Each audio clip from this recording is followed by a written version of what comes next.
OneShot was almost very different in several aspects. Huge parts of it are actually the way they are due to time constraints, such as the world machine looking the same as Niko. After speaking to one of the devs, I learned a lot about the base and world machine versions of OneShot that made me walk away with a different perspective regarding the story. Not only did we talk about OneShot, we talked about cave story, AI, and my personal favorite topic. I wish we saw more of Niko's mom because she seemed cute. Yeah. We're not in a perfect world, like we said. Yeah.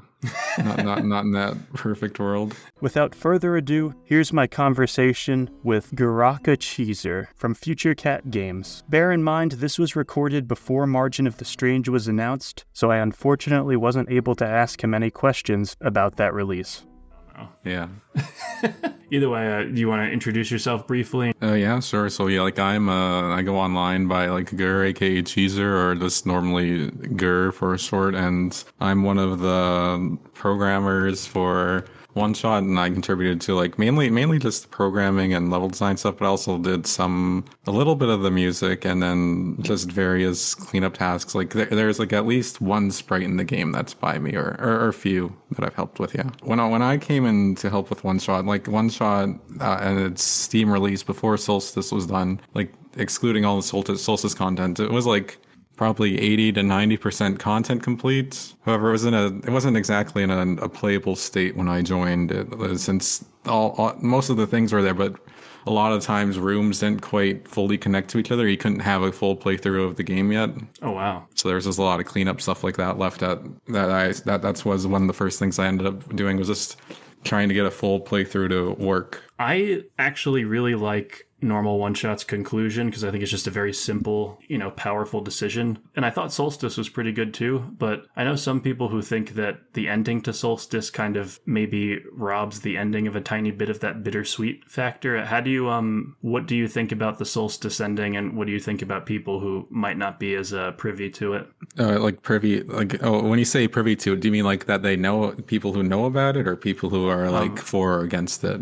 People that prefer the normal ending to Solstice's ending. Yeah, because I think privy normally means like to be like aware of something, or yeah, you're right. I should have said preferred instead of privy. But yeah, like as for that though, like honestly, one thing that surprised me with the release of Solstice is that we don't like we do see that opinion where people preferred the original ending more, but like honestly, what surprised me is that we don't see that opinion more often, since that was definitely a concern we had with the development and release of Solstice. Mm-hmm. And so, like, in regards to our expectations, like, reception has been overwhelmingly positive for the Solstice ending. You guys were worried about releasing this new addendum to a very finalized package. It's kind of a difficult thing where, like, to release, like, a bonus chapter, like, an additional part like that, things were kind of complete. So, kind of, in a sense, like, that's a sacrifice of the Solstice route, where it has to sacrifice that wrapped up ending, kind of have to break it a little bit in order to have this also be, like, a more final ending of sorts. Well, I will say that I think Solstice is infinitely better than Lisa the Joyful. Joyful has good moments, but that it kind of overcomplicates things. And there's a fun disconnect here, because as a player, it is kind of nice seeing Niko do this one last hurrah with all of the characters and having a more wholesome ending to it. But as a viewer, or as a storyteller or creator, it might be compromising to walk away from that hard choice of Niko or everyone else. Yeah, especially since it's like kind of baked into the title of OneShot. Like the original idea of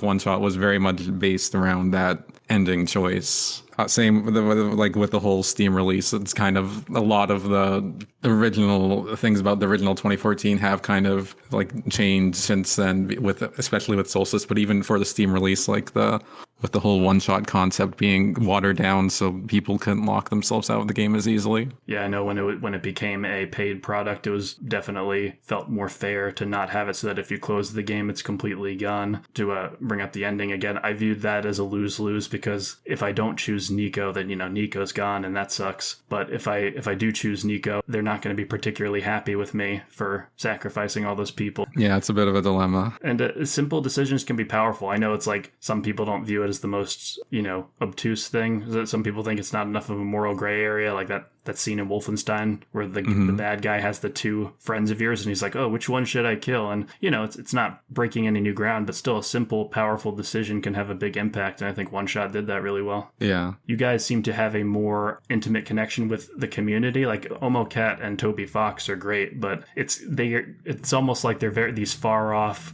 figures that, you know, it'd be very hard to get them in a room and pick at their brains. So I think it's cool that you and Night Margin are more privy to talking to people like that. Yeah, we do our best to like try and listen to what the community is doing and saying. One thing I hear often is, man, I wish OneShot was more popular. And maybe this is just because of who I'm exposed to, but I feel like I hear about OneShot all the time. Yeah, OneShot's in an interesting place. Like it's definitely not popular, or it's definitely not unpopular, and it's definitely done like outperformed our original expectations. But I think often people will compare it to like the really bigger fish in the pond, like Omori or Undertale, well, since those are like massive breakout successes. Well, if there was a Mount Rushmore of RPG Maker games, I think I'd put Frisk, Sunny, Niko, and Yume Nikki on there. I don't know. Yeah, that would be interesting to put Frisk on the RPG Maker mountain. Because Undertale was like a game maker game, right? It was, but I'm always gonna misgender it as an RPG Maker game. Yeah, I guess it's kind of got that top down feel. Anytime I see OneShot has beautiful pixel art, but some of these off's in-game sprites are great, but I think the overworld looks kind of rough. And anytime I see a game that has a rough-looking tile set and really janky movement, I'm like, oh yeah, this story's gonna wreck me and make me really depressed. Oh yeah, that's my first instinct. I build up the guardrails. Why? Because you've heard about it despite the graphics. Off, I wasn't huge on off, but I anytime I see a game like that, it just makes me privy to that. I see. Oh, I misused the word privy again. You also worked on Cave Story. I worked on the Switch release of that game. I'm glad you brought up the Switch release, because as much as I love Cave Story, it is a tragedy that the co-op is feature locked to the Switch version of the game. At least I think it is. Yeah. Is that true? It's feature locked. I asked Tyrone about that once. Like, why aren't we bringing these cool things to like the PC build? And he gave me a very straightforward answer of it wouldn't make Nicholas any money. Well, fair enough, you know? Yeah. I believe it's like that with Shovel Knight as well. It's just add co-op.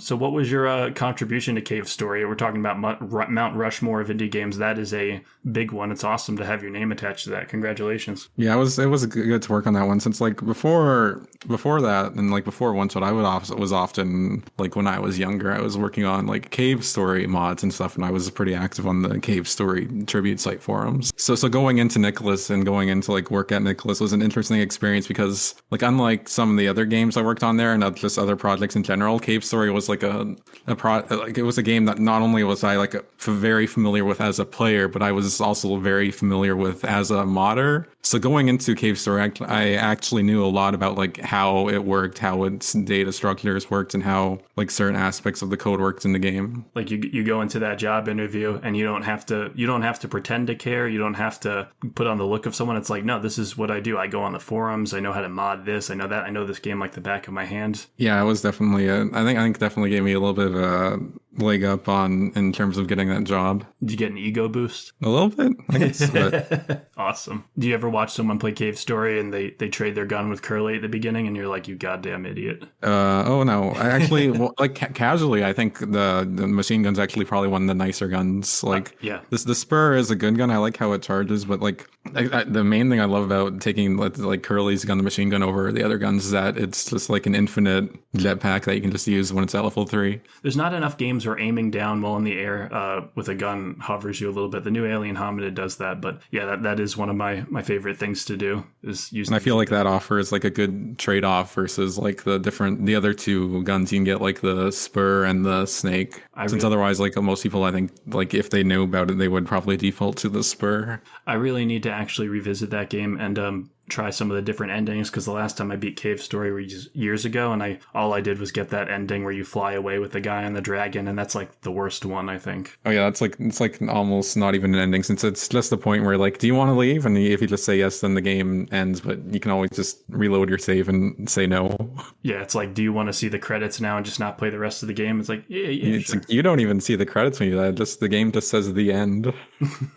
Wow. Well, I remember I played a lot of Cave Story once, and I made the mistake of playing on the hard mode, and you can correct me if I'm wrong, yeah. but if I recall correctly, all the hard mode is you don't get the max health upgrades. You just have 3 health the whole time, right? Yeah, it's just that there's one health upgrade you can get later in the game in hard mode. I think it might have been even just forgotten about when they were removing the upgrades, but that's really all hard mode is. It's like a don't get hit run. And it's definitely not a good way to play the game if you haven't played it before. I know there's also the Curly mode, and, because Curly's awesome. I don't think she has any functional difference, but, still playing as her sprite is kind of cool. Yeah, there's not too much difference with Curly mode. I just remember there's like a little bit where, what is it?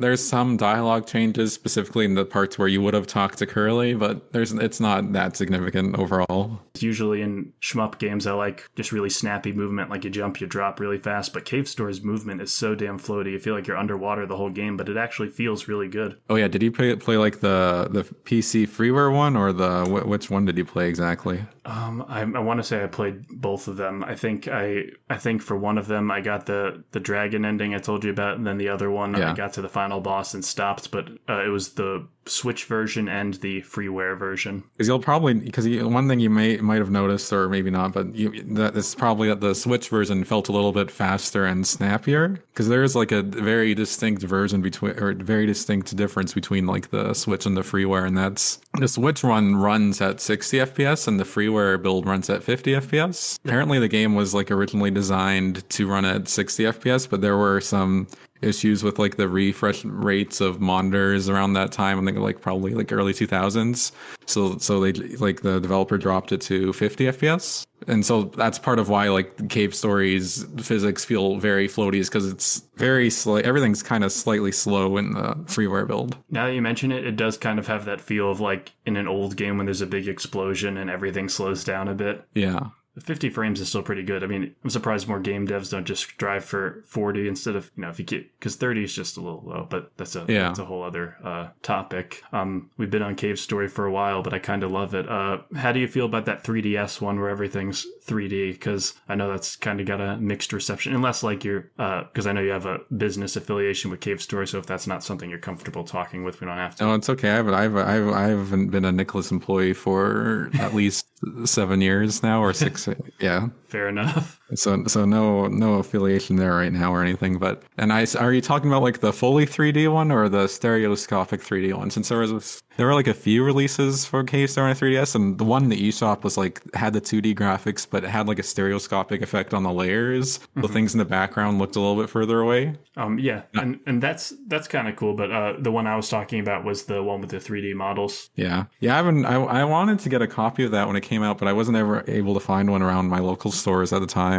And so I haven't actually played it myself, but I like looking at it. It doesn't look like the prettiest game, unfortunately. And it's hard to do that in 3D, right? Like, I feel like it probably would have been easier if they made it a 2D illustrated thing, but it did seem like it just lost a lot of its charm in that transition. And also, I think one issue with it too is that they try to have like 3D sprites for everything, but they still kind of keep the same camera resolution or proportions as the original game. So the 3D models of things are just so small on the screen. Mm-hmm. And on top of that, with like the 3DS hardware, it's not. I don't know if it was the best decision there. Yeah, it's always unfortunate when something beloved gets a remake and it's just not as good. Will we get a 3D OneShot eventually? No, probably not.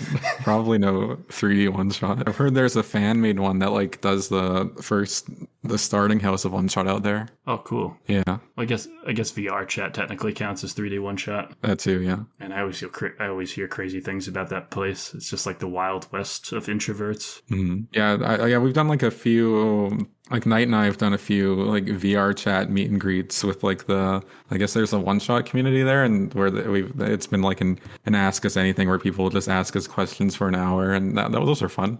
That's so awesome. Yeah, I've just someone took me it showed me the ropes of that, and they were just transforming into all sorts of meme avatars, and I was just like, man, this place it's like Ready Player One, but more of a meme. I hear it's better if you have like the full VR rig. Yeah, I had to use the keyboard like a chump. I was just floating around. I know that Sky Children of the Light is a great couples game. I imagine Night Margin makes you play that a lot. I actually have not played that at all. That's crazy. But because Night plays it a lot, and I mean, I'm sure I could probably get into it, but I feel like Night probably plays it enough for the both of us. So I'll let that one be her game.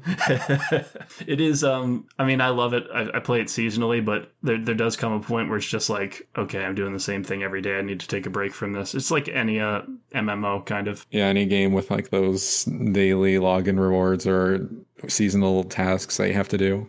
I feel like not enough people know about that game, so I appreciate Night Margin being such a loud ambassador for it, because I feel like it doesn't get as much attention as I think it deserves. Yeah, I hear it does better like in overseas, like in China and Japan and Korea. I think they finally added like whiskers, so everyone who was trying to cosplay as Niko in that game finally has everything they need. Oh yeah. So yeah, and I heard Knight complaining a lot about that one time where they revamped the cosmetics, where certain cosmetics can't be equipped together anymore, ruining the outfit she had for her character.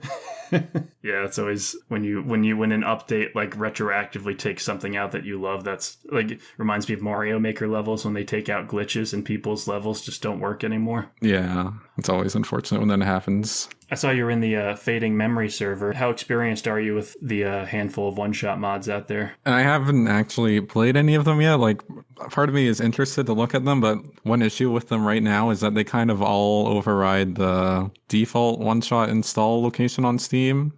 And so that would interfere with some of the development things I have to do every now and then, fix things like the Windows build breaks, or someone wants to add a language or something. Exactly. And a lot of them aren't finished yet, but there's I'm thinking now, I'm trying to think of a one-shot mod I've covered that is actually finished now that I think about it, and I don't believe any of them are. Yeah, fan games coming to completion is a pretty rare thing. It's like, with especially like with that's one thing that makes like the recent release of that Undertale Yellow impressive, is that they actually were able to complete it. One thing I appreciate about that team is when there's a development team that's just comprised of fans, they don't have a PR department. It's harder for them to get a lease on things, so you end up with some games that crash and burn because someone on the team just did something really heinous, and the other team members weren't privy to. I said privy again. The other team members didn't know about it, and I think that would have been a correct use of the word privy there. Damn.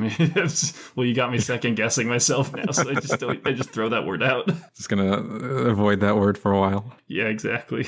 But yeah, no, it is a shame because there's lots of fan projects I love, but then it's like lots of times it just doesn't come together, like you said. But I have all of the developers I've met on one-shot projects seem pretty competent and pretty kind of put together, so I think they'll pull through. You have Aftermath, which is supposed to have more news later this year. You have Fading Memory, which has a really promising demo, and you also have One-Shot Equinox, which is really cool but very incomplete at the moment. Like, I did a playthrough of it, and there's sprites that are just standing. Some of the sprites will just be Niko standing there going, yeah, I'm a placeholder. I see.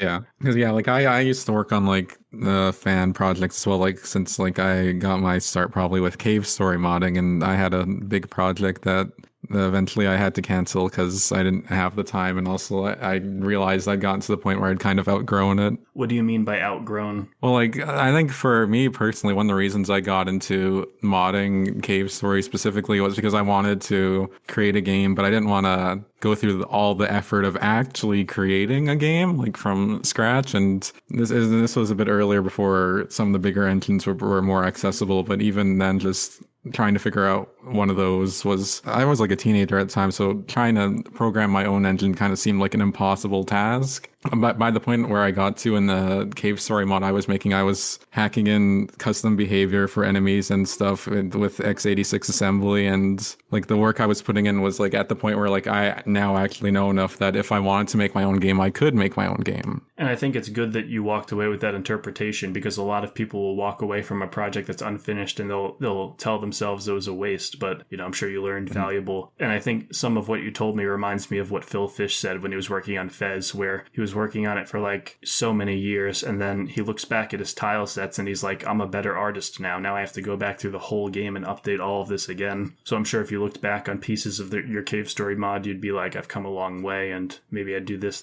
and this differently. Is that true? Oh yeah, it's the kind of thing where if I looked back and I'd be like, oh, I'd have to redo the whole thing. What percentage completion would you have put that mod at when you stopped? It was like maybe 66 to 75% complete, so it wasn't too bad. It had like a good like 3 or 4 hours of playable content. Was it a canonical side story to the original cave story? Kind of. It wasn't exactly very well written in my mind. It had maybe something going for it. Like some people liked it, but I didn't make it originally in the mind of having a very serious story for it. I gotcha. It's funny especially when it comes to older art. It's like I have old drawings that my mom desperately wanted to keep, and I just wanted to burn them because because my drawings had come such a long way. So I'm sure it might be a weird feeling for someone to play through your cave story project and enjoy it, but I guess you always got to go in with the mindset that other people won't hate our work as much as the person who made it did,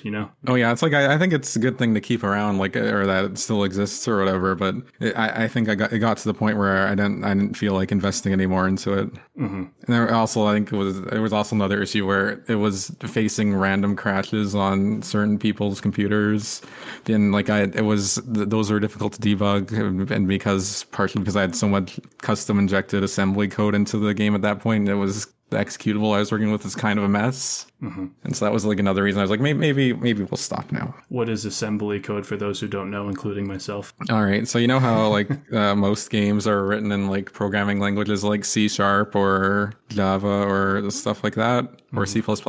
Yes. So often what'll happen often how games are made, like what'll happen is that C++ code, that very nice human or at least programmer readable code, will get compiled by the compiler and then turned into an executable, right? Mm-hmm. And so, what the executable is it's just a bunch of data, but specifically what the executable is, the part that we're interested in is the part that's the machine code, which is like the assembly instructions that get sent directly to the CPU on the computer that tell the computer what bits to move where. Mm-hmm. And so, but one thing you can do is if you have a program that say has already been compiled and you don't have access to the source code, you can just directly edit the executable and directly edit the assembly instructions in it. Mm-hmm. And so it's like a much lower level of language, since these are direct, like the CPU instructions directly instead of the original source code, if that makes any sense. It does. I think it must be so interesting to start with something simple, and then you build off of everything you've done, and it becomes like this house of cards where you're slowly changing this here and that there and hoping it doesn't come apart. And if it does, you're like, how the hell did that happen, and stuff like that.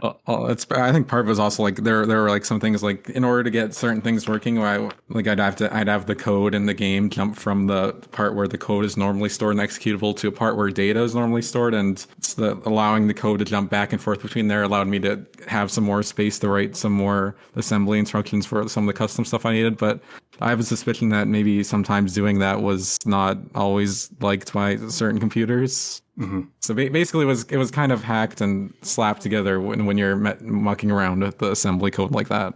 I was very surprised that the lamplighter dude wasn't a self-insert of you, because I thought your avatar reminded me of him. Oh yeah, no. I'm not sure. That's probably more of a question for Knight, but I'm not sure exactly how. I guess, yeah, his design probably just comes from like the Lamplighter and the Little Prince mainly, but scruffier. It is funny that the Little Prince was a huge inspiration for OneShot and also had a collaboration with Sky Children of the Light. Yeah, Knight was pretty happy when that collab happened with Sky. It's funny. It's like you often hear two games collabing, but how often does a game collab with a children's book? Yeah, that doesn't really happen ever. Not that often, no. Do we have you to thank for the diagonal movement in the World Machine edition? Yes. Hell yeah. And you also have me to thank for specifically the fully digital or like analog movement with the control stick. Since originally I just had it as like 8 directions, but then I was like, I should probably add thumbstick support for this, since I was originally just mainly playtesting with the D-pad and whatnot. And so that's why you can move Niko slow or fast and in any direction. now. It's not just diagonal, but it's all 360 directions. Seemingly small thing, but it did make it very enjoyable to go back through. And I know Doki Doki Literature Club ran into a similar thing because the meta part is such a big piece. How do you keep OneShot as it is when you're putting it on a console and it doesn't have that? I think the fake interface is really cool. You got to have some fun there. You added the analog movement, like you said, and you added extras. So what was that process like? Was there a lot of uncertainties in the team going onto console? It was a little bit at first, but like we pretty quickly settled on the idea of like we should probably just have a fake desktop or like the fake operating system, since I'm trying to do things with like the actual console system. Like the first party platforms really don't usually like you doing things that they don't expect. You don't exactly always have, and especially also like given from platform to platform, you don't always have access to like the files or the photos folder. I'm not sure how much of that you have access to at all, really. Yeah, it would be, in a perfect world, it would be cool where like, you know how when it says your friends online on the, when it says your friends online on the Switch, if it instead it said, the World Machine is online, and it just looked like Nintendo would have to be super cool with that, though. Yeah, that would involve a lot more direct collaboration with Nintendo that unfortunately I don't think we would have been able to get. I remember there was a game on the Wii, I can't remember which one it was, but it had like a meta element where there was like some haunted girl chasing you, and she sends a red letter to the screen of your Wii, and I was just like, I remember the first time I saw that, I'm like, man, I wish they did that with OneShot World Machine Edition. That'd be pretty rad. Yeah. You had to go to your game library to find Niko or something like that. Oh, I think there was like one game too that I played, like I think it was like GIRWalk or something, where I forget if it was a Wii game or something, but like the games back then, like they had manuals, like they had like print manuals, but specifically they kind of had like PDF versions of them in like the Wii or the Wii U menu that you could go through. And so this one game, GIRWalk, I think it had some puzzle solutions that required you to actually go into that digital manual in the Wii interface. That's awesome. And that reminds me of Tunic, which came out recently, that has its own manual in game, and you can find clues in it. Yeah. That game is way too smart for me. Some of those puzzles are pretty tough, but yeah.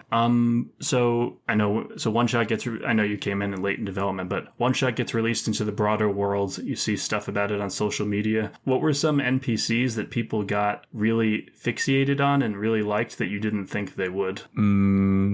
I'm not sure, since I feel like for the most part we mainly see people fixate on Niko, and that's kind of the expected character for the game. Yeah, very understandable. Since the game does a lot to invest in Niko's development and personality and the player's bond with Niko, since it's such a large factor in the first ending choice. I wish we saw more of Niko's mom, because she seemed cute, but we don't we're not in a perfect world, like we said. Yeah, not in that perfect world.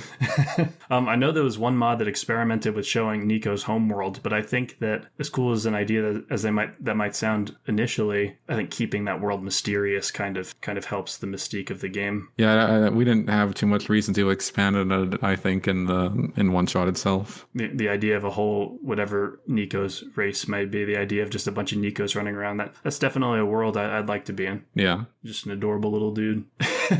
I'm not sure who sprited it, but when you guys came out with the Italian translation of the game and you put like some key art of Niko eating spaghetti on the... Oh yeah, that's right. Night normally draws all the promotional arts for things like that. And so every now and then, like if we're going to release something, Night will just try to quickly draw something like that. Although I think it takes like a day or two normally for an illustration like that. I will say this is totally a selfish thing on my part, but maybe you'll agree, maybe you won't. Don't you hate when Steam says there's a big update to a game you love, and when you check it, it's just a new language, and you're like, Oh, I can't say that happens to me too much, because I don't think I actually do pay attention to the Steam updates, but I can definitely understand that feeling. What are you up to whenever game development isn't what you're knee deep in? Well, when I'm not game deving, I am either like sometimes I play games. Like recently, I just finished Pizza Tower, and I fully finished that game. I pranked the whole game. Oh, you just said, instead of P ranked, you just said pranked. That's awesome. I feel like that's I mean, yeah, I'm talking about P rank, but I feel like it's almost made to be said like that, because it's like it's a P rank, it's a prank. He pranked the level. He pranked the boss. Your profile picture is perfect for what you're explaining right now. Like, it is supposed to be P rank. The thing is, that game didn't click with me at first. It wasn't until I played a couple of levels and I got used to how obtuse and strange the moveset was, and it was just so fun. It's just like, okay, I built up the speed, and then you jump straight up, and you could do a shoulder charge out of the straight jump, and there's so much tech I'm not familiar with, and lots of my viewers know the game infinitely better than I do. But the controls in it are very nice. Like, they flow nicely in each other, but they do feel a little loose to pick up at first. Remember, that was something I did like feel when I was first playing the game. Mm-hmm. And like, it does have a tutorial that explains it all, but it does make me wonder if they could have had like a couple of easier levels beforehand to help ease the player into it a little bit more. Yeah, you do kind of just have to sit there with yourself to figure out the finer pieces. I know that as much as I love Meat Boy and Celeste, it was fun playing a platformer that had power-ups again. Like, there's a purity to not having the power-ups where it's just you and the moveset, but the hot dog thing you ride in that one world, the hot chili pepper, the night suit is my favorite. It was just, you feel so heavy and you slide down all those slopes and you just barrel through everything. Yeah, those do help to vary up the gameplay a bit, so like level it doesn't get too samey. Mm-hmm. I think it's one of the few games I laugh out loud when I'm by myself, just from the expressions. Yeah, it's very animated. 100. And the boss fights are actually fun too. I think lots of times in platformers the bosses are a low point, but I remembered thoroughly enjoying. I liked fighting the noise. I liked fighting the can't remember if he was an apple or a tomato. The pepper man, yeah. He was neither of those. Okay, he was a pepper. He was a pepper. He looks more like an apple than a pepper, but I guess bell peppers kind of do look like that. Yeah. They don't behave like that, though. No, like one thing, like, and I enjoyed the boss fights too, but I felt they were a little bit weird in comparison to the rest of the game, because like they definitely work, but like for the whole fight, you really can't be holding the mock run button most of the time. Mm-hmm. I found, yeah, that was I found the fight goes a lot smoother once you just stop trying to run, just move around like normal, which feels very at odds with the rest of the game and how speed oriented the rest of the levels are. I did notice that. It did take me a while to get into the habit of not holding down that run button, especially just decades of playing Mario games where I'm conditioned to just hold down one button indefinitely the whole time. And then I just eventually stopped, and I'm like, okay, it's easier to fight this way. Like, oh, hey, it's easier if I'm not sliding around and I'm trying to stop and go all the time. Exactly. I never tried the Halloween DLC, but I heard that it was good. Oh yeah, I haven't done that one yet either. But apparently, it's apparently time locked. Like, it's easy to access if you change your computer time, but otherwise, it's if you don't want to mess with your system time, it's apparently inaccessible until the Halloween season. Oh, that's lame. Yeah. Is there anything like that in OneShot? Will Niko have like a little Christmas tree in the corner of his room if you play it around Christmas time? Nothing like that for Christmas or Halloween, but there is for the April Fools. Oh, what happens? Have you not seen the April Fools thing that happens? Should I look it up while you're on and just? Yeah, you can look it up. Okay. Does this seem like the right place? I bet you it alters something of the entire.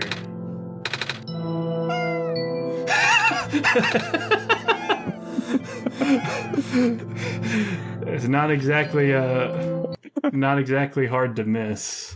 Yeah, it's not hard to miss. Like for the whole April Fool's Day, what'll happen is all Niko face sprites are replaced by that sprite, and all the Niko talk noises are replaced by those meows. It reminds me of just the weird stuff people do to games when they pirate them. Yeah. Well, I imagine you and Night Margin could have gotten pretty devious about that, where it's like if someone pirates OneShot Niko, just like stops the game, minimizes all other tabs, and goes, "Hey, I appreciate you playing, but it would have been really nice if you actually like supported the devs." Nice, that'd be mean. Just have it do it randomly.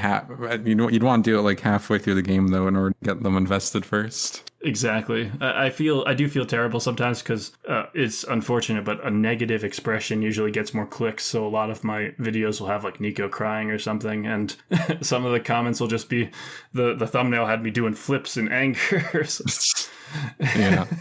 When like one of our friends, like the dev behind like Heartbound, I think it is, like he has like a anti-piracy feature in his game where if it's if the game detects that it's been pirated, it just plays pirate music in the background the whole game. And he'll occasionally have people come to like the Steam forums for his game, be like, "Hey, what? I have this weird bug where pirate music's playing all the time."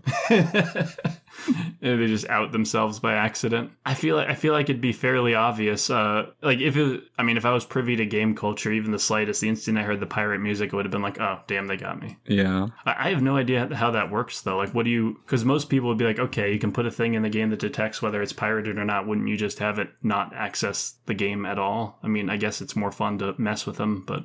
I mean, even if you have it so that people couldn't access the game at all, there's always ways around that too. It's like the more steps you put there, it's just an arms race basically to like how many steps you can put to prevent someone from pirating something and how many steps they have to use to work around it. Yeah, it's like the hacking community and the network security community where they're going to just be one-upping each other for the rest of time. Yeah, basically. Never stops the infinite climb to the top. With certain things like network security, you can kind of reach a point where things are stable. But for piracy games, like if someone has access to the software, like it's kind of like giving them a puzzle that they need to solve in order to get it to run without the DRM checks or the piracy checks. Mm-hmm. There's no way to hand them a puzzle that can't be solved. Basically, yeah. What would you put your top 5 favorite RPG Maker games of all time at if OneShot didn't exist? I mean, I don't know if OneShot would probably be in that list. Well, I guess you lose either way. If you put it in there, it's egotistical. If you take it out, you're not giving yourself enough credit. I mean, it's just weird to have something in there that you've made, like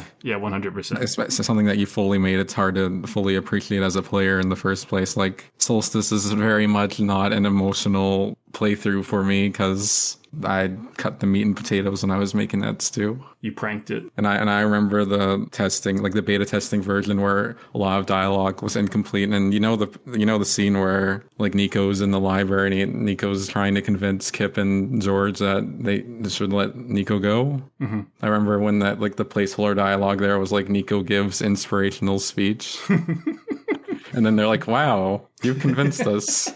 Go on.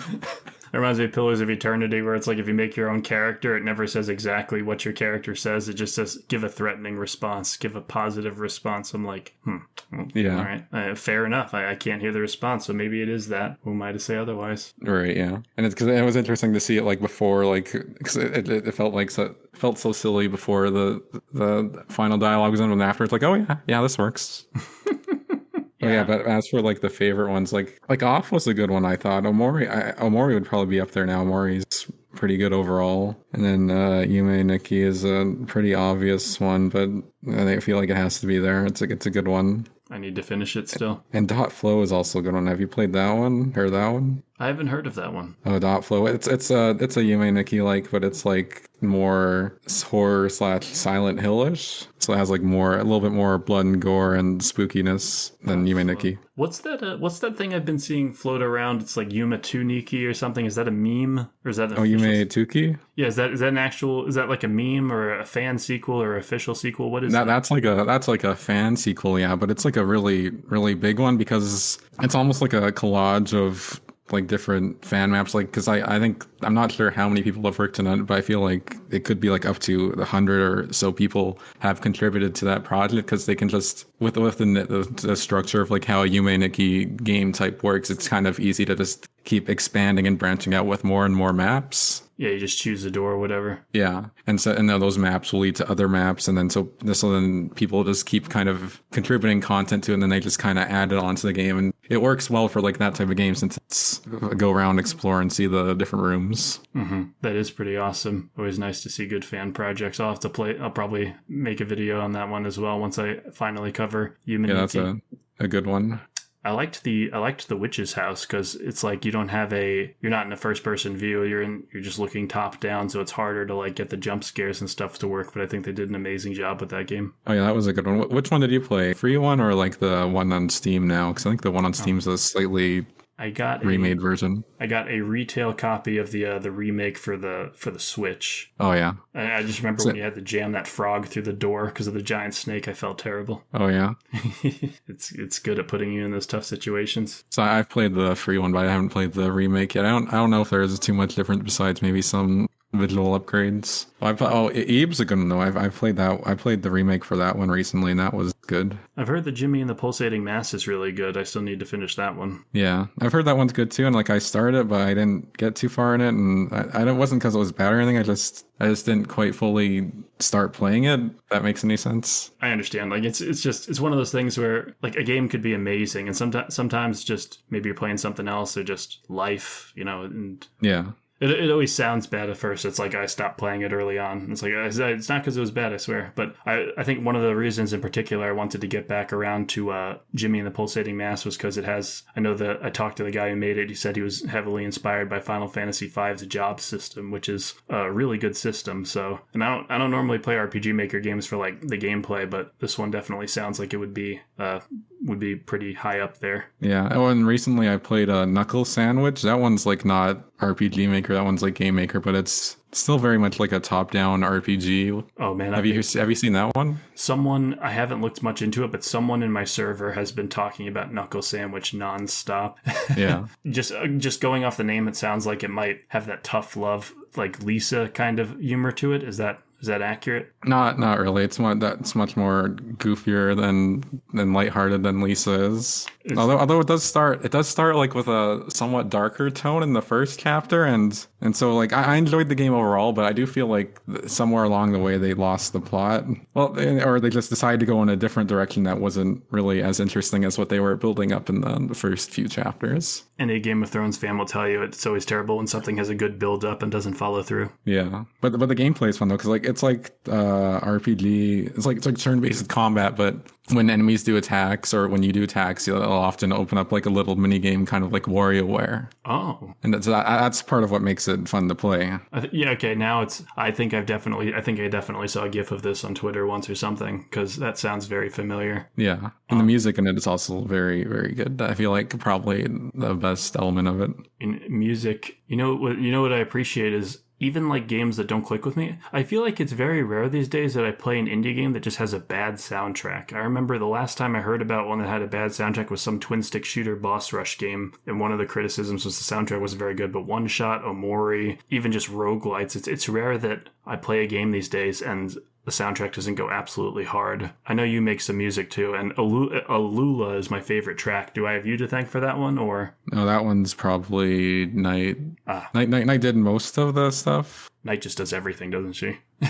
Basically, kind of like there was like what for in OneShot's development, like what happened. Like originally they were targeting for OneShot to come out before like Undertale actually released. I don't know if you know that, or if you're privy to that information.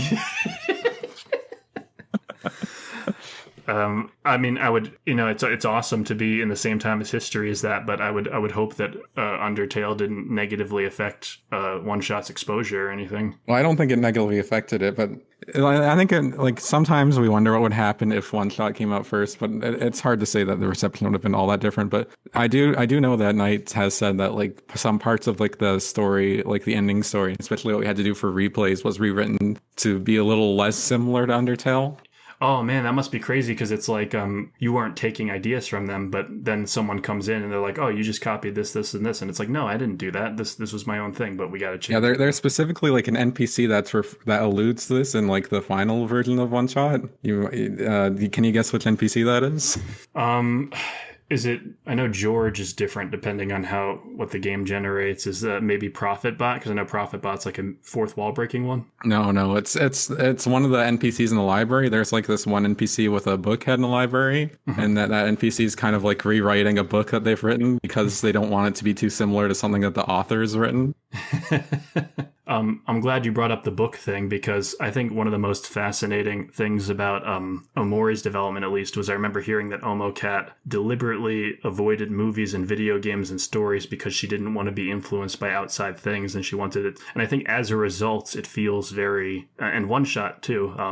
Any game that can kind of pierce. I'm not a kid anymore. Any game that can pierce my jaded heart and make me feel something. Both OneShot and Omori made me not cry but feel like worse. I'm saying it like it's a good thing. It is a good thing, even though it doesn't sound like it, just because I was so moved by a story. So yeah, no, I totally understand the Undertale thing, because it's just like there is a purity to not taking in anything from the outside worlds. Well, in that case, it's like we had to take anti-inspiration from Undertale. Yeah. Like we had like, oh, we'll do this, but then like, oh no, they just did this. We can't do this now. We have to change it.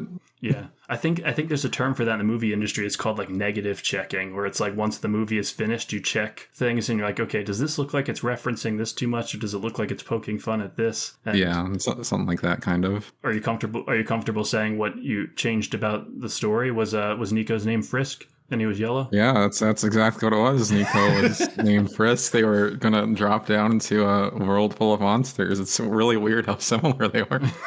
I think the main thing was like you know how at the end there's something that Flowey says about like you can reset, but something memory, something, right? Something like that, yeah. Yeah, like one shot's ending or thing where if you wanted to reset and play again would have been kind of similar to that, but it was changed to be a little less similar to that. If that makes any sense. Looking at it now, they are still kind of similar. And I think it can be a shame, because it's like that might have been a nice little touch, a nice little cherry on top to put at the end of the game, but then it's like, oh, now I got to take this out. It's like, yeah, like now I'm not even sure exactly what was changed, but I do know that it was changed, so it was probably more similar originally. I'm going to be perfectly honest with you. I would lose less sleep over killing every monster in Undertale than not high-fiving kill. Oh, yeah. I had to choose between the two of those. Yeah, that's one thing I found about like Undertale's negative route, or I don't know what YouTube's going to make of that word, but yeah. But yeah, and like I guess what's the opposite of a pacifist? Anyway, in the file, that's one thing I found about the Undertale route, is that sometimes the violence route, the kill everything route felt, gameplay wise, it feel a little bit tiring at times, and like I can see kind of how that would be a point, but like grinding down every monster does get a little boring in that route after a while. That could have been improved a little bit somewhat. Exactly. And that's one of those things where it boils down to, does the story do this to exemplify like the long and gratuitous process of doing this? Or like with Humphrey in Omori, it's often cited as people's least favorite part of the game, but lots of people say that, this part is supposed to drag out because it's, Sunny putting off all the Basil stuff. Yeah. So I think that those conversations will ultimately devolve to, is this just bad gameplay, or is this gameplay exemplifying the point? Thankfully, there's never a point in OneShot with that. Although I will admit I get stuck in games infamously. So sometimes there were parts where Niko was like trying to search for, he's got to put the glue in a chemical beaker, and then he's got to pour it into this and make steam, and then he use the gas mask to get it. I'm like, oh man. Yeah, it's very much you have to walk around, find everything, talk to everything, and then figure out how to slap items together. If you like miss a crucial piece of text or something, you can get stuck. Yeah. I imagine you might have had your work cut out for you a bit, because I know that I don't know what the programming limitations of RPG Maker are, but I know that, sometimes Niko will just be walking and everything fades to black and he's in the next screen. And I guess there was something about RPG Maker where it couldn't all be on the same screen, or like when you're in the Barrens. Kind of. It's one thing in that specifically was like the Baron maps in OneShot are particularly the highest performance maps, or like they have the heaviest load. And it's mainly because like having a big map in RPG Maker isn't really too bad of a thing, but all like the water sparkles in the water in the Barrens? Yeah, each one of those is an individual NPC that's animated.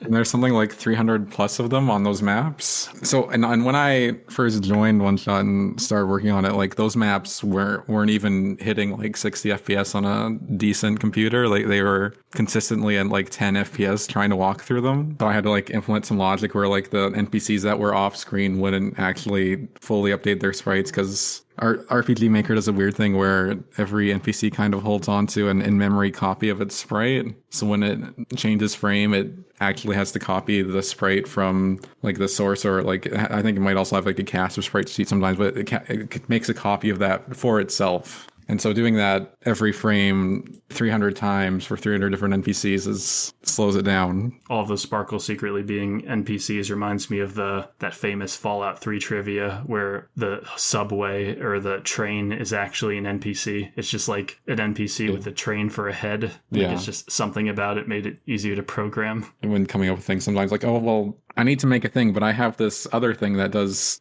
most of what this thing needs to do, and then I don't need to recreate something for it. I'll just use that. Is there like developer Easter egg where if Niko talks to one of those sparkles, it says something? Or No, they none of them have dialogue. They're all out of Niko's reach. I never figured that would be the solution to that problem. I guess it's easier to put the animation on the NPC instead of in the environment. I guess there's like some tiles, and there's some water tiles in the refuge that have animated tiles, animated graphics, and those aren't NPCs. But for the water sparkles, like, we didn't really, I don't think there was really a nice way of doing it in RPG Maker. At least not that Knight was able to figure out, since Knight kind of put those in before I was in the project. Is there a self-insert of you anywhere in the game? Because I know the robots are kind of Knight's style, the square-headed robots, and I know I know Eliza has the woman who's with all the sheep. Eliza's the shepherd. Yeah. Is there a character anywhere in the game kind of like you, or not really? No. And for Knight, like as for like the profit bots, I feel like Knight specifically, that's kind of happened in the reverse order. Knight had a more humanoid persona icon she went with before on the internet, but I think after OneShot, she kind of just liked the designs of the profit bot so much. She's like, you know what, this is me now. Fair enough. When Sky Children of the Light eventually adds a robot head, I'm sure she'll wear it a lot. Yeah, she might. I know there's Easter eggs for when you choose a certain name for Niko. Like if you choose a curse word, he'll say something. Is there any Easter eggs involving the names you input for Niko that some people don't know about? I feel like people know about most of them, especially since like all the source code for OneShot's on GitHub right now. So what are some of the lesser known Easter eggs involving the character name? No, I'm not sure if there's lesser known ones, because like there's one YouTube video that just kind of covers them all. Oh, really? Yeah. I think I might have seen it a while ago. It's like, let's look at the name Easter eggs. It's like the video, something like that, and then it just goes through them all. I'm like, yep, and that's all of them. Although one thing about the name Easter eggs is that all those, in order for those to trigger, they have to be like different from the default name you have. So like if your default, let's say you name your computer Mommy for some reason. And then the game just pulls that as the player's name. Niko won't comment on that because he didn't enter it in on the name input screen. In that case, you'll have you can have the Mommy name without Niko calling it weird. Is that what is Niko's reaction to that name initially? And if you enter it in like via the thing, Niko's like, this will be weird. I already have parents. God, I don't know who's doing that.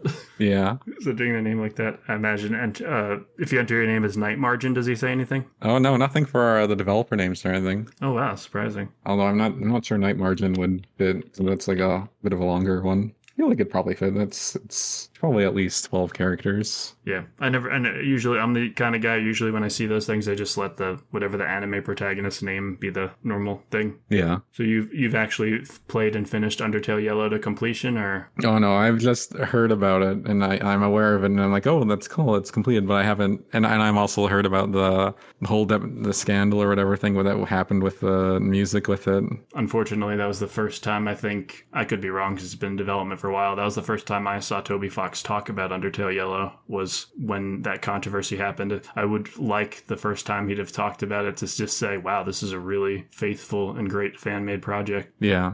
And it's on the shorter side too, which I welcome in this day and age when my backlog is so big and I'm always so busy. How long would you say it is then? It's about 8 to 9 hours. Oh yeah.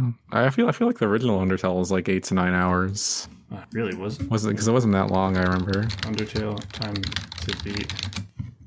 20 and a half hours for 100 per completion and only 7 for normal. Oh, okay. So they're around the same length. I never would have. Yeah. I never would have looked back on that and guessed that. I'll self-indulge a little bit because I know you gave me a follow on X or Twitter, whatever the hell you want to call it. X.com, everyone's favorite website. Yeah, the website where no bad stuff ever happens. I've seen even the most prestigious public intellectuals, like, they'll quit Twitter and they'll go, my mind is just in such a better place. And I'm like, well, if their mental health is awful for being on there, what chance do I have? Yeah. I feel like I'm okay in that regard because I don't actually scroll through Twitter too much. I post there and like I look at all the cool fan art and OneShot stuff, but otherwise I don't scroll too much through Twitter, through my main feed at least. Yeah. It's the kind of thing where it's like you get big enough on anything, you'll get a group of people who are really. I know one person left an angry comment on a video because I made a joke about one of the Omori characters being a murderer, and I'm just like, well, if how dare? Yeah, I'm like, if that character reaches out to me and asks me to change the video, I'll change it. I don't know. What do you want me to say? I don't know. Omocat's gonna reach out to you and be like, hey, that's uncalled for. Oh God, don't even say that. I would freeze up. I wouldn't know what to say. Omocat, one new follow, Omocat. Like one new follow, Omocat, one new DM request. Oh God, I would like double check it, see if it's real and all that. But I mean, have you seen any of my videos? If so, I apologize. Oh yeah, I've seen like the one-shot ones. Yeah, those perform. I think each one has at least 50,000. So good to know Niko's got a lot of support in that department. Yeah. Appreciate you watching them though. No, always nice. I always try to see if there's like any new analysis or things or any videos on OneShot, because I feel like there aren't too many of them right now, at least. Mm-hmm. And there are some, like I see in a lot of them, like a few of the more popular ones, like we're gonna analyze the game, but then they just go through like playing through the whole game mainly commentary. It's like, oh, it's like an annotated let's play.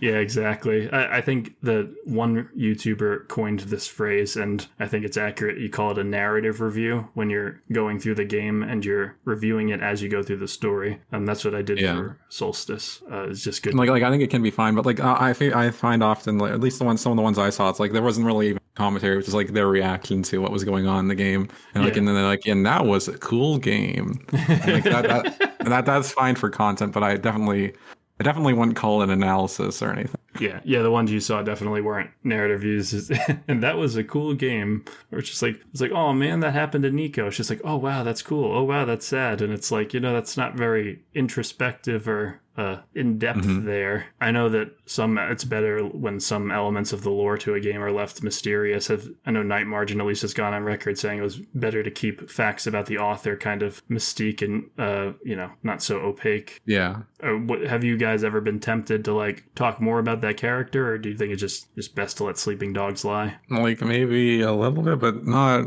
I don't think we've really ever been too tempted to leave it. I think we're kind of happy with the state, the one shot, what lore and IP is in right now. No, it's definitely understandable. There's parts of me that always want, like, Omocat to come out and say what Sunny's friends' reactions were at the end, and I'm just like, as much as I want that, we can't now. We shouldn't. Mm-hmm. Well, it's not that. Yeah, sometimes like it doesn't make sense for the narrative to go on, and like maybe it's just better for the player to do that. But there's also like the fact that like in order for that to happen, then someone would actually have to write what happens there, and like we're not hoarding the author's mystique or lore to ourselves. We just haven't actually written it. You're not supposed to say that, but it's the truth, or at least I haven't. Maybe Knight has some ideas that she hasn't fully fleshed out, but you'll never find it. It's not even written. Yeah. And people storm your house. I feel like often fans are looking for things that just don't exist. Like, but what happened here? What like they want the thing to continue because they love it, and that's great. But like often the things they're looking for don't actually exist unless someone puts in the effort to like fully write out and flesh those out. What's your thought on the world machine taking over the art realm? It's an interesting one, but like I'm trying to think what exactly I should say about it. Because right now, I don't think it's very good because, it definitely, all of its training was from stolen, scraped works. Like, and so, but the other thing I think about it too right now is that's just not very good at what it's trying to do. Like, a lot of people are pushing for, like, we can use this now to make whole things. And you look at the examples they make, like, that's not very good. Yeah, and I know people always use the it's only going to get better thing, which is, if it stayed where it was now, it would be much better. I remember watching it probably will get better, but the question is how much better will it get and how fast? And I was scared that it would make me appreciate human art less, but thankfully it did the opposite. Now anytime I see, a documentary just showing people at their desks working on games, it's nice to know it's human made. It's like I look at the AR and I'm like, I'm glad that the AI also struggles with drawing hands. I'm not the only one. I saw a video by and this might have been the one you were referencing just now, the Shadversity video where he's defending AI art or whatever. Oh yeah, I don't know if I've seen that one, but it's basically him just really selling it hard, like, oh, this is a tool, you don't have to be afraid, it's beautiful. And then he goes, look at how much better my AI generation is because I'm an artist that knows how to use Photoshop also. And when you look at the end result, it's like this looks kind of meh, dude. And that's even ignoring the fact that like you used to have to build this all brush by brush, dude. Like you generated a whole image. There's already lighting, there's already mountains, there's already cities in the background, there's already a superhero with a cape and all the wrinkles in the clothes, and you're going to pretend that this is just a tool. I'm like, it's cool that the idea of sitting down with your friends and having a D&D campaign where a robot can just generate this awesome story for you is kind of cool, I'm not going to lie. But it also just comes with that huge caveat of like, where is this going to go soon? Yeah. I also find like if you like, there's still lots of tells in AI art. Like occasionally you'll see like an edge of a table merge into the edge of the floor. Like, oh, now if you look off in the distance, they're both the same. Yeah. And or sometimes it'll do shading that looks good, but if you look a little bit closer, like, oh, the lighting here is actually weird. Why is there shadows here when there are shadows coming from this other light source? Hopefully it stays that obsolete for a very long time. I feel like those problems will be harder for AI, for like the AI art to refine, because they're just, you can't, I don't know if you can really explain it to the AI better. And also, have you heard about how like AI artists or like the AI algorithms are having an issue now where they're eating their own art because some people are posting so many AI art pictures on the internet now? Are people like spamming the machines to kind of throw a wrench in the machine? No, and it's not even people spamming. It's just from like AI artists putting their AI art on the internet, right? Oh, and so wow. now, but now like the AI algorithms that are trawling the internet looking for things to train on are eating those AI generated things, and it leads to an issue where like if AI art learns from AI art, it gets kind of worse since it sees its own bad habits. It's like, oh, that's correct, I should be doing this, and it kind of ends up refining those habits to a point where it gets horrible, that art. Wow, I never even thought about that, but you're totally right. It's like it's eating itself. Yeah, it's like poisoning its own data source. Well, it's not something you're supposed to do when you're like training AIs, but they've kind of poisoned the well with releasing it as it is. Well, at least they have that to contend with now. It's going to take them a bit. Now it's going to take them even longer to get this sorted out. They can't all be as wholesome as a world machine. The world machine just lets you play as Niko again, and then these large language models try and steal your art. It's very different. Mm-hmm. Large language models are just trying to figure out what you're expecting it to say. It's like it, yeah. Is there any, because I haven't played through it, is there any like unique dialogue? How much unique dialogue is there when you're playing through the game again as the world machine after Niko leaves? Like none. I can attest to that. I figured it would be pretty much similar, but I figured they might just like, it's kind of like where if you manage to beat Hades in one try, there's like a line of dialogue in the final boss that's slightly different. I figured it might be like that, but obviously you know better, so I guess nothing. Like we what happened was like we were finishing like Solstice was, when it was released, we were like working on it right up to like the very last day, and like we even extended it to release date by a week just to give us a little bit more time to finish it up. And so like replaying as the World Machine was like one of the very last things they had. We're like, wait, people can't play the game anymore after Solstice. Solstice is the true final ending of the game. So it doesn't make sense to be able to bring Niko back again. That just narratively would be weird. So like, oh, well, just have them play as the World Machine, just like sprite swap and the face pick swap and done. There you go. Yes. Which, and narratively works out nice too. It reminds me of how in Super Paper Mario, after the butterfly companion leaves, you can buy the robotic one from that chameleon. I'm not sure if you've played that game. Oh yeah, I played that one. I think I know what you're talking about. Yeah. Yeah, I think her name was Tippy. Because like you still need like a Tippy, but Tippy is narratively gone. So it's like, here's a robot Tippy. You ever look at your life situation? You see all these people doing 9 to 5s, and you're like, wow, I got to marry someone I love. I get to work on video games. I get to have this semi-popular internet presence, and you just kind of thank your lucky stars, and you're just thankful for everything. Or it's like a yes and no, because like most of that is true, but I also work a 9 to 5. Oh, you do work a 9 to 5. Yeah, I work as like a software engineer at a big tech company. They are all about that AI stuff, and unfortunately it's bleeding into a little bit of my work. I gotcha. Well, I work a 9 to 5 too, so it is what it is. Thankfully I do the 4-day work week, which just gives me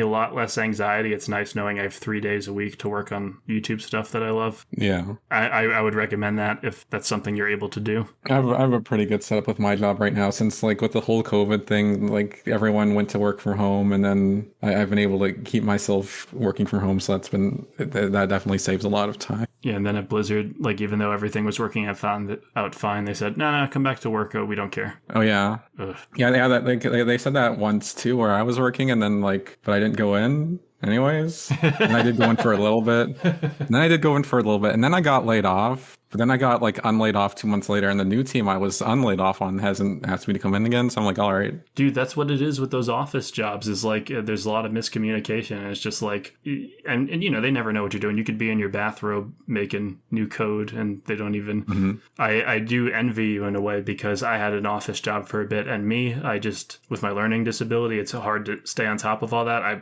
much rather just prefer retail, get out of the house and go do that. But there is a big part of me that misses that flexibility of, you work from home, you get to be in your robe working, but I get distracted too easily. I don't know how you do it. I would be trying to make videos or clean the house instead of working on the computer. How do you manage that? I just try to make time for everything, if that makes sense. Well, just make sure I do a little bit of my work every day. So you don't sit at that computer and say, this is so goddamn boring. I'm going to clean the kitchen or I'm going to do a patch for OneShot real fast. You don't. Well, I guess one thing is with the work from home environment, nice environment, things that you can do is you can kind of do it. If you're not feeling what you're doing right now, if you need a break, you can just go and clean the kitchen for a little bit and then come back. And that kind of flexibility is nice. I know there's a video by Dr. K that talked about this, where he said that sometimes it could be a distraction. So sometimes if I'm putting off making a video, I'll go grocery shopping, I'll sweep the whole place, I'll clean everything, I'll do this, I'll go to the gym, I'll do everything I need to do. And then I sit back and I'm like, man, I still don't want to make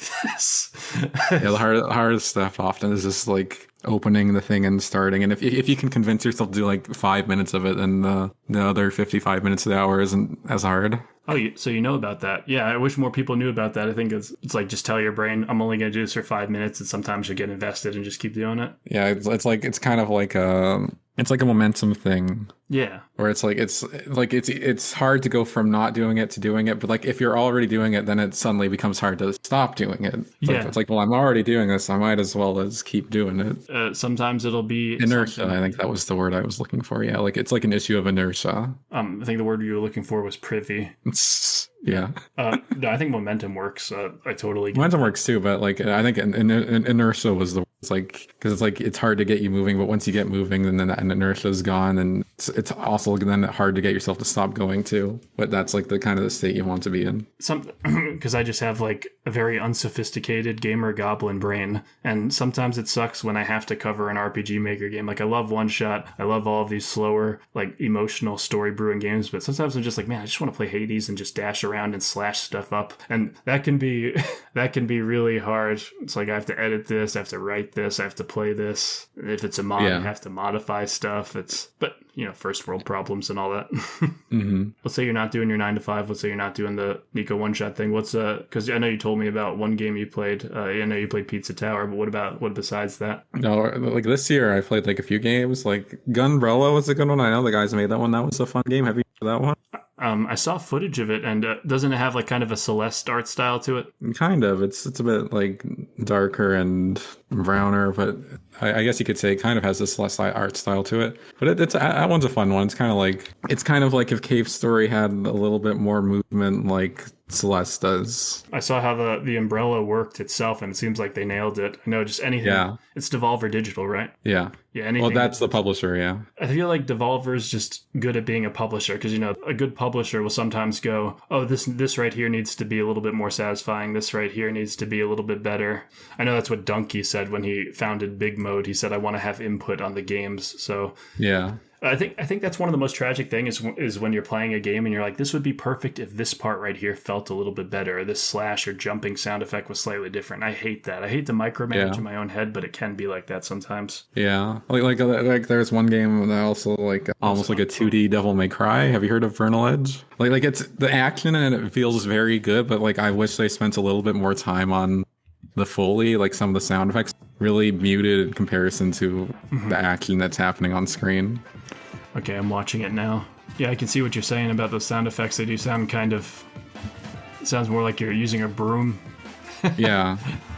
And it's one of the I feel like it's one of those things like if the game sounded just a little bit better, maybe it could have done a little bit better. But there's just too many good games out there. Like sometimes this game looks awesome right now, and I didn't hear about it. There's been a lot of good games this year. Like also one game I also ended up being told about and playing that I haven't seen too many people talking about was like Packrat Down the Bun Burrows. Here, let me type this in because the first word of this is hard to spell because it's French and I am not French. I think it means like daisy, but it's like Packrat Down the Bun Burrows. You should look at this game. This is a fun little one. It's kind of like a similar like a box pushing puzzle game, but it gets kind of I wouldn't say it, like it's not deep narratively, but mechanically it gets a bit deeper than you would expect it to.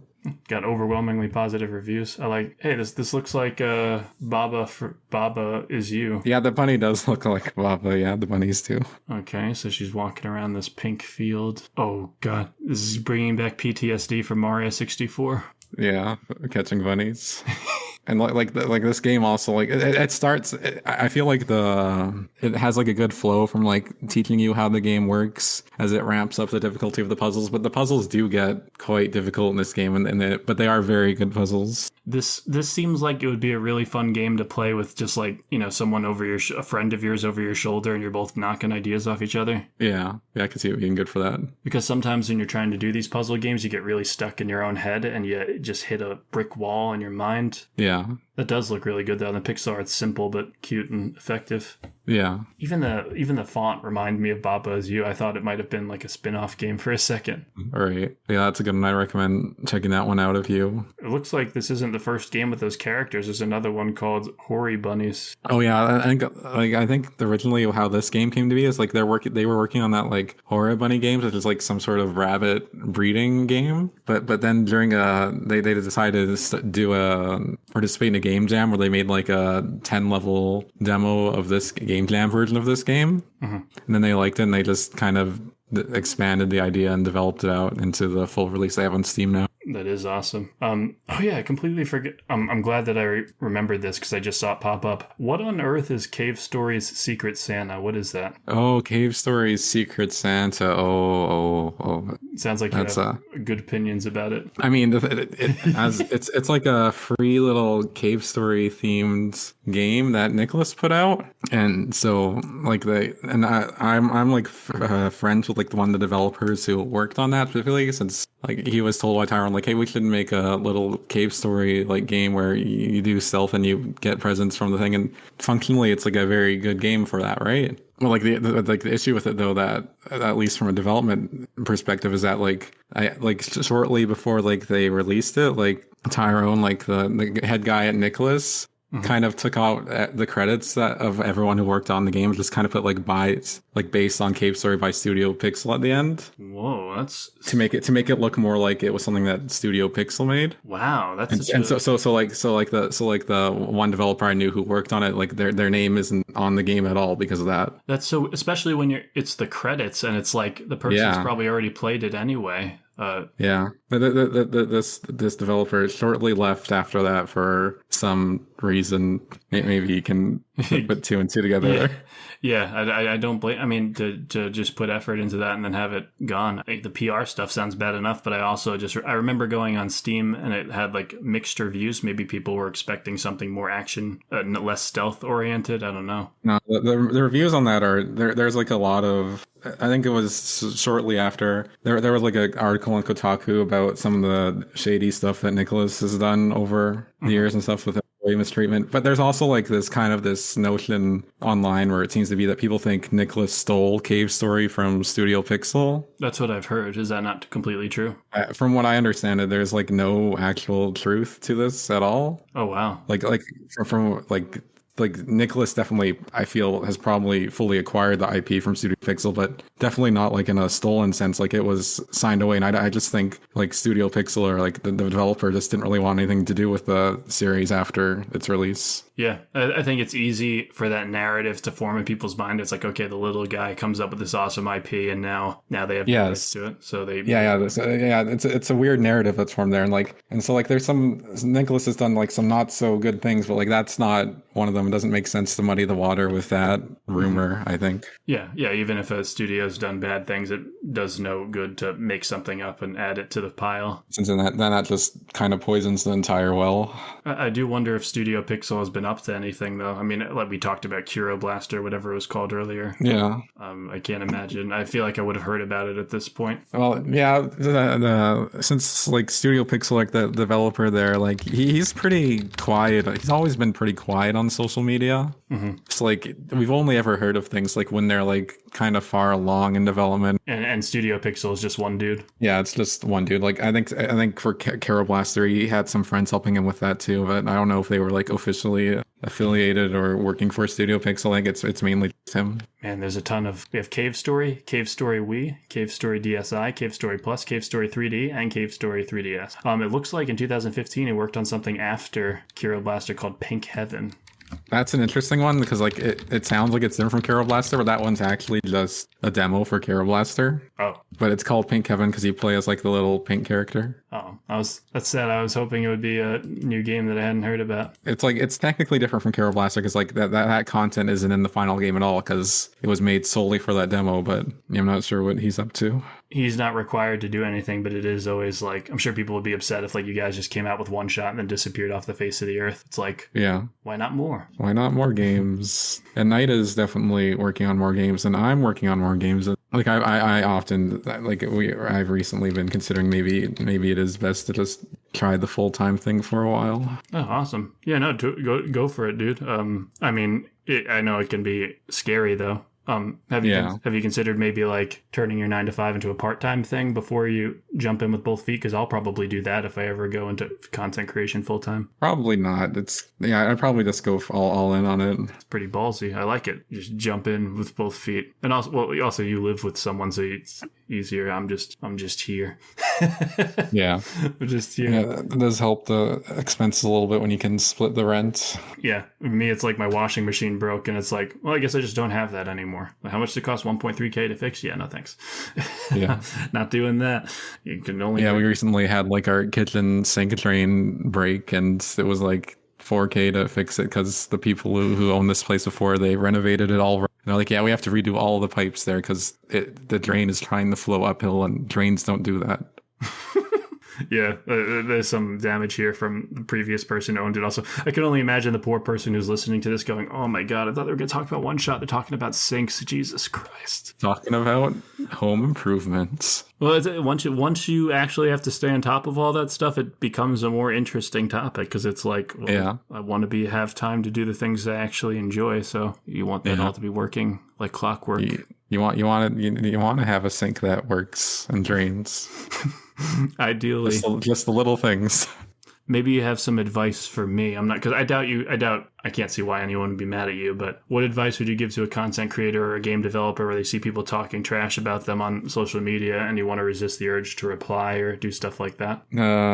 That's an interesting one because like I haven't had that too much of that to me, but like back in the day when I was active on the Cave Story forums, I was also like a moderator on those forums for a while. And like being in like a moderator role where you have to like read through posts and ban people if they're breaking the rules or give out warnings, you'll quickly find yourself on people's bad sides because like they're like, I didn't do anything wrong when they clearly did something wrong. Yeah, can't be friends with everyone in that position. Yeah, and I feel like that experience has helped me in general with dealing with online spaces and issues like that. Yeah. As for advice, though, just just ignore it, I guess, or since in general, resist the urge to get involved personally if you can sometimes, since often it's not worth it. There's that person literally commented, Boss Door's making light of murder because he made a joke about one of the Omori characters like pushing someone off a building, and I'm just like, I'm not sure if there is anything I can say that would convince this person otherwise. Like that someone would have that take from the beginning. Maybe it's best. Oh yeah, well it's like not even that. You're gonna find a lot of people online who disagree with, and they're just gonna have opinions that are wrong, and there is not gonna be a lot you can do sometimes to just convince people. Like you can't talk everyone down from stuff like that. It could be way worse. You could do what Bethesda did with Starfield, where people had issues with the games and then they commented on the Steam reviews and they went, "No, you didn't." Yeah. I didn't like. Yeah, that's the other thing. One other thing I'd say, like, it's always a good idea to keep some distance from that too, because like even though it's there online, like it not necessarily a lot of people are seeing it. If you decide to reach out and engage with it, you are casting a spotlight on that all of a sudden, and a lot more people will then suddenly be involved. Sometimes, like, Boss Door sucks, but it only has 20 likes. Okay, better to probably just walk backwards away from that. Yeah, it's like where if you like reply like, "No, I don't," now you've started a larger conversation that everyone's gonna take a piece of. Yeah, and I've seen big content creators just fall trap to that. So I guess it is something that's very hard to you just got to get up and pace back and forth. I don't know what the secret is, but maybe that would be funny if someone just commented, "Oh, the Solstice ending ruined it," and then like you or Knight just replied, "No, it didn't." Excuse me. No, it was good though. It was good. You're wrong. Like, no, it was good. I remember I'm not sure if you remember, but I remember there was a big question I had about the Solstice ending that wasn't clarified until I think Knight did a Ask Me Anything on Reddit. I could be wrong. I think it had something to do with, do all of the characters live on in the simulation after Niko leaves? And I think the answer was yes, but I don't think we knew that for sure until the AMA, and that made me feel better about the ending because I thought they were all going to just vanish. Yeah. I guess I feel like it probably makes sense that they'd all be alive, because like the idea of this whole sending is like, we need Niko to run this place, but they're like, "No, World Machine, you can run it on your own." And then so presumably after Niko leaves, World Machine's like, "All right, I'll just keep lights on, I guess." So, all right, yeah, we'll just keep this on because they don't need Niko anymore. Yeah, well, they think that we all need Niko a little bit. We just convince ourselves that we don't. I also like how the World Machines, like the way we've decided to depict World Machine in the end was, oh yeah, palette swap Niko. Since it's such a like as a thing as we're creating it, like narratively it worked well for us. So it's like that was quick, that was easy, lazy even.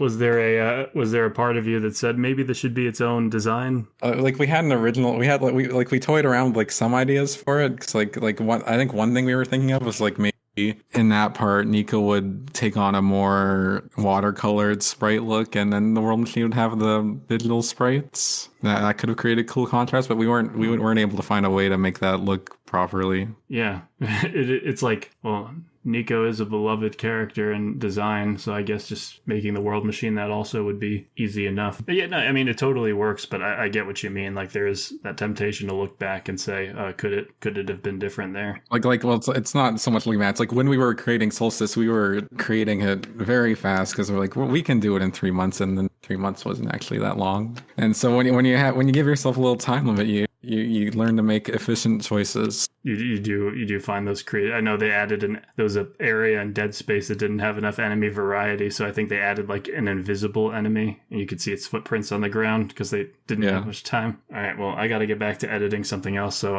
I'll let you go. But what are some social medias that people can find you at? Because we have to end things in the social media garbage way. All right. Well, I'm still on Twitter or x.com as GIRakaCHEEZER, and I'm still on Tumblr too, mainly just in case Twitter ever does fully crash and burn. But I try to like repost there every now and then just so people know I'm alive there too. And I do have my YouTube. I don't post on my YouTube that much these days, but because I mainly I think before I was doing like video game remixes and stuff there. That channel is still active, as in like I am still alive and things might appear in that channel. That's another way to contact me at the very least. Yeah, I remember when YouTube used to let you DM, but thankfully they don't allow that anymore because did they get rid of that? Yeah. That's interesting. Yeah, I feel like that would be, I mean, I guess you could always just look at the content creator's email. Awesome having you here. I think it's just really cool to just be able to talk to someone who's worked on something that, like, I've made so much videos about, and it's awesome to just like reach out and someone says yes.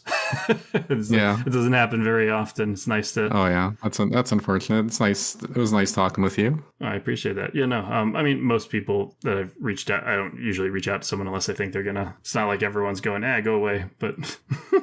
It's like you didn't necessarily reach out to Toby Fox and OWCAT. No, I didn't, but maybe I should. I know Toby's pretty, what's the word? locked up. Yeah, something like that. Like he doesn't do all that many interviews and stuff. And I imagine especially once you get bigger and the requests get a lot more, you'd probably also want to slow down on it a bit too. Yeah, no, I appreciate talking to you, dude. Maybe we'll do this again sometime.